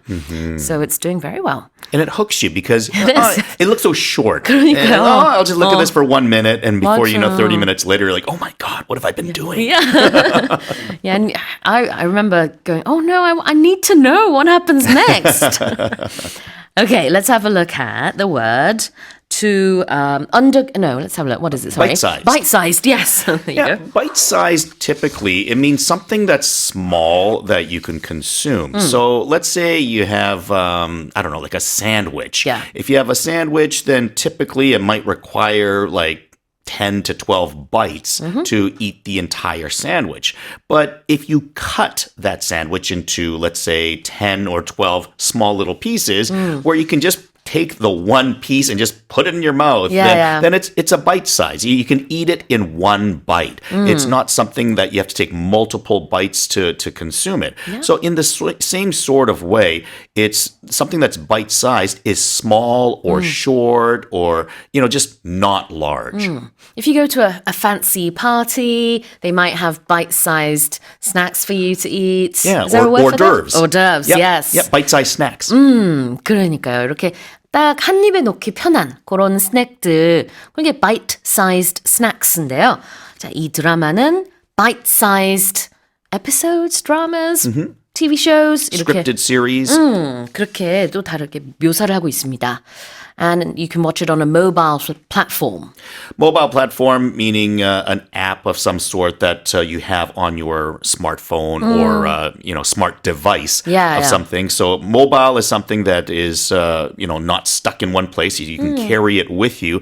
And the platform in this case, it's talking about the thing that runs your device or runs the program for the mobile devices. 네, 모바일 기반 서비스를 모바일 플랫폼이라고 하죠. 자, 그러면 다시 한번 읽어보겠습니다. China's micro dramas or short bite-sized scripted series popular on mobile platforms have become a key source of jobs for young people amid a tough graduate labor market. Let's move on to the next headline. A 186 kilogram juvenile male manatee found stuck in a storm drain in the U.S. coastal town of Melbourne Beach in Florida has been safely rescued and is now undergoing rehabilitation, according to local wildlife officials. 186kg의 어린 수컷 매너티 한 마리가 미국 플로리다주 멜번 비치 지역의 한 해안마을 배수구에 갇힌 채 발견됐으나 이후 무사히 구조돼 현재 재활 치료를 받고 있는 것으로 전해졌습니다. Again, juvenile is used here, so it's a young manatee. That's right. It is not a full adult just yet. It is 2.1 meters, and 2.1 meters, but it's not full grown yet. Exactly. So, yeah, it's saying that it can grow even more. It's quite large. 이 마나티를요, 우리가 바다의 소, 해우라고도 하거든요. 그래서 정말 약간 소의 모양을 하고 있어요. 그래서 지금 발견된 마나티는 어린 마나티지만 2m가 넘고 186kg입니다. 그런데 어떻게 하다가 이렇게 그 배수구에 갇혀 있었을까요? What happened here? You know what? I didn't see the actual how they got stuck there. 그래요. 그럼 제가 그 아는 바를 좀 말씀을 드리자면은 그 멜번 비치의 시장이 이렇게 추정을 하고 있어요. 아마 매너티가 원래는 인디언 리버 지역에 있다가 따뜻한 물을 찾아 아마 파이프 안에 들어갔을 것이다. 근데 그 인디언 리버 이것도 이제 미국 플로리다에 있는데 거기와 그다음 멜번 비치가 20km 정도의 거리가 있다고 해요. 근데 파이프로 다 연결이 돼 있대요. 그래서 아마 원래 거기는 마나티들이 좀 있는데 거기서 따뜻하니까 파이프 있는 물이 이쪽으로 갔다가 그냥 어쩌다가 옵스 이러면서 여기까지 온 게 아닐까 이렇게 추측을 한답니다. But it's well. Yeah, it's been showing interest in food during its care, so it's a good sign, and they're expecting it to make a full recovery. Exactly. Let's have a look at to undergo rehabilitation. If you're undergoing something, then you're in the process of something. So it's happening right now. You're doing it, or something's being done to you at the moment. 네, undergo라는 것은요, 무언가를 하고 있다, 받고 있다라는 의미로, 그러니까 뒤에 나와 있는 게 프로그램 같은 거일 경우가 많아요. To undergo rehab or rehabilitation, 그럼 재활을 받고 있다 이런 뜻이 되겠습니다. And this is according to wildlife officials. Yeah, wildlife officials are people that work in the wildlife department. So it might be veterinarians, it could be different rangers or people that work with wildlife people. 그렇죠. 자, 이건 바로 야생동물 보호 관계자들이 되겠습니다. 자, 다시 한번 읽어볼게요. A 186kg juvenile male manatee found stuck in a storm drain in the U.S. coastal town of Melbourne Beach in Florida has been safely rescued and is now undergoing rehabilitation, according to local wildlife officials. 또 참고로 이 마나티가요, 멸종 위기종입니다. 그래서 더욱더 조심스럽게 재활 치료를 받고 있다고 합니다. 마지막 헤드라인이에요. Let's have a look. Pop superstar Britney Spears has sold the rights to her entire music catalog, which includes hits such as Baby One More Time and Oops, I Did It Again, for around $200 million. 미국의 팝스타 브리트니 스피어스가 Baby One More Time 그리고 Oops, I Did It Again 등의 히트곡을 포함한 자신의 음악 관련 전체 카탈로그 권리를 약 2억 달러에 일괄 매각했다는 소식입니다. Alright, so what's going on here?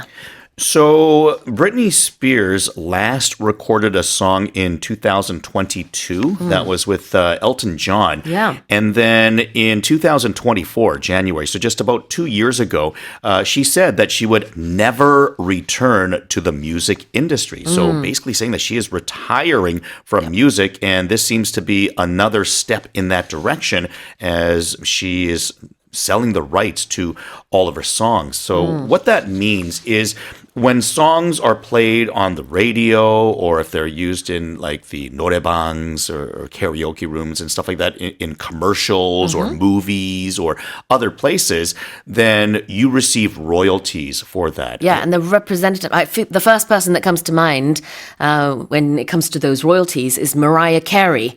All I Want for Christmas Is You. Every single year, every Christmas, when we hear that song, she's getting a little bit of money of royalty. Probably a lot of money. Okay, no, I stand corrected. You're right. Which is why, even though the song came out ages ago, she is still very rich thanks to that song. Absolutely. And a famous case of this is actually the Beatles, because after the Beatles disbanded, the person that bought the rights to all the Beatles songs, do you know who it was? Michael Jackson? That's correct. Right. Michael Jackson bought all the rights, and nobody knew back then that the songs would carry weight for as long as they did. So, because there was a revival of old pop music. Yeah. And so, Michael Jackson made a ton of money considering how much he paid for it at the time to how much he earned off the royalties. 그렇군요. 자, 지금 얘기하고 있는 이 카탈로그라는 게 뭐냐면 아티스트나 작곡가가 활동하면서 축적한 음악적인 모든 자산을 말합니다. 일종의 포트폴리오 같은 거죠. 이런 걸 이제 카탈로그라고 음악계에서는 얘기를 하는데 요즘에 미국 대중음악계에서 이게 좀 트렌드가 된 것 같아요. 이미 법 딜런도 자신의 카탈로그를 매각했고 브루스 스프링스틴, 저스틴 팀벌레이크, 샤키라 다 자신의 저스틴 비버도 맞아요. Yeah. 저스틴 비버가 거의 비슷한 금액에 이렇게 매각을 했는데 그게 이제 어떻게 보면 두 가지 방식으로 자신의 카탈로그로 수익을 받을 수 있거든요. 하나는 장기간 나눠서 받는 수익입니다. 마라이어 캐리처럼. 아니면은 이렇게 한 번에 그냥 다 받고 그다음에 이제 넘겨주는 거예요. 그런 식으로 할 수 있는데 저기 브리트니 스피어스가 이렇게 했군요. She's handed over the rights of her songs and everything to someone else. Yeah, if you have the rights to something, then you have kind of like the control or the power, the authority to do stuff. And in this case, it'd be like the money that's collected with that. But the actual rights, I mean, we use it in different ways as well. Like, hey, what gives you the right to do that? What gives you the authority to do that? Well, in this case, what gives you the right to collect money from these? Well, because I own them. That's my authority. 그래요. 이 right라는 게 여기서는 권리라는 뜻이 있어요. 그런데 회화체에서는 우리가 만약에 이제 두 친구가 싸우고 있는데 Hey, what gives you the right to do that? 그러면은 네가 뭔데 그렇게 하냐 이런 뜻이 되겠죠. Yeah, and when you're driving, if you're at like a four-way stop or maybe like an intersection with no traffic light, then we talk about who has the right of way. Good one. Who gets to go first? And if everyone, let's say two cars arrive at the same time at right angle, then we say whoever is on the right gets the right of way. 그렇죠. 통행 우선권을 얘기하기도 합니다. The right of way. 자, 그래요. 그 다음에 뮤직 카탈로그는 우리가 이제 계속 얘기를 했으니까 이제 아시겠죠? 뭐, 그 가수의, 그 음악적인 자산 전부 다. 다시 읽어보겠습니다.